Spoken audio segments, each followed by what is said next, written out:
In the deepest corners of forbidden Tantra, the path to absolute power begins with a horrific violation.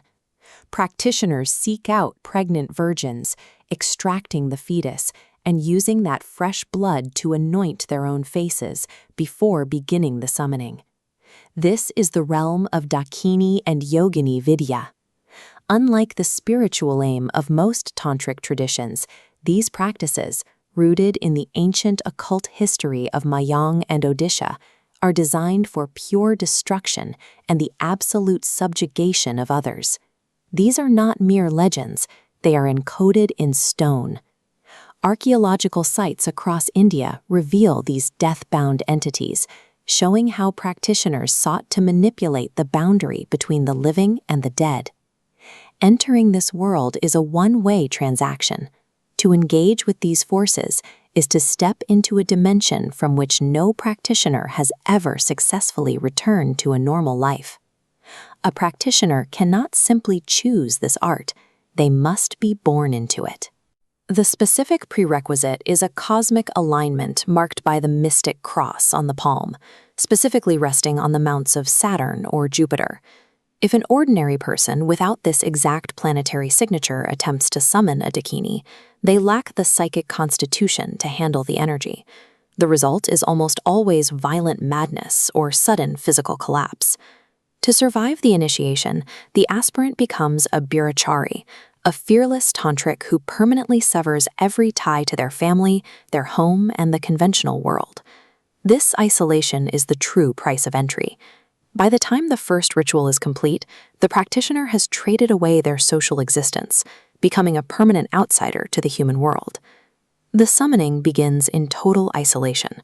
For up to a month, the practitioner sits in a cremation ground or on a desolate riverbank, chanting the exact same number of mantras day and night without a single break in rhythm. At the center of their ritual circle lies the Narakapal, a bowl fashioned from a human skull. This bowl must be filled with Utambali, the supreme sacrifice. Fresh blood, raw flesh, and alcohol are essential offerings. Without this specific, gruesome currency, the entity will refuse to manifest. The precision required is grueling. A single mispronounced syllable or a missed count during these weeks of chanting will cause the entity to turn its predatory wrath back upon the summoner. These rituals function as a transaction of violence.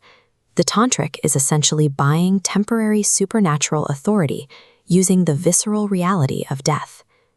If the entity appears, it is often one of the 64 Yoginis, ancient deities whose worship once commanded entire circular temples across central and eastern India. Once the pact is made, the entity binds itself to the practitioner. It may manifest as a mother or sister, or in many cases, it appears nightly as a supernatural wife. This relationship grants the Tantric immense wealth, often described as 8 gold coins daily, but there is a lethal catch. Every coin must be spent before the next dawn. Hoarding even a single piece of this wealth terminates the pact. The psychological restrictions are absolute. A practitioner who takes the entity as a wife can never again look at a mortal woman with desire. If they even think of their own earthly spouse, that spouse faces immediate supernatural death. The wealth and subjugation are real, but they come with a crushing weight of surveillance. The Tantric operates under a constant, lethal threat, effectively a high-powered hostage to the very entities they summon to serve them. The physical reality of the shmashan, or cremation ground, is one of constant sensory assault. Practitioners describe the first night as a trial of pain, feeling invisible claws scratching and biting at their skin in the darkness.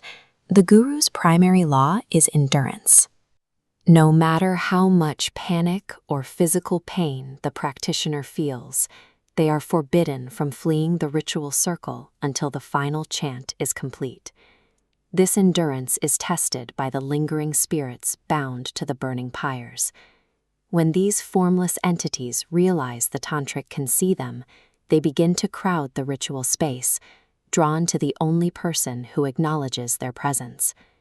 In this purgatory, the cremation ground is a teilotic field of trapped energy. The Tantric must learn to navigate this space without succumbing to the terror of the dead.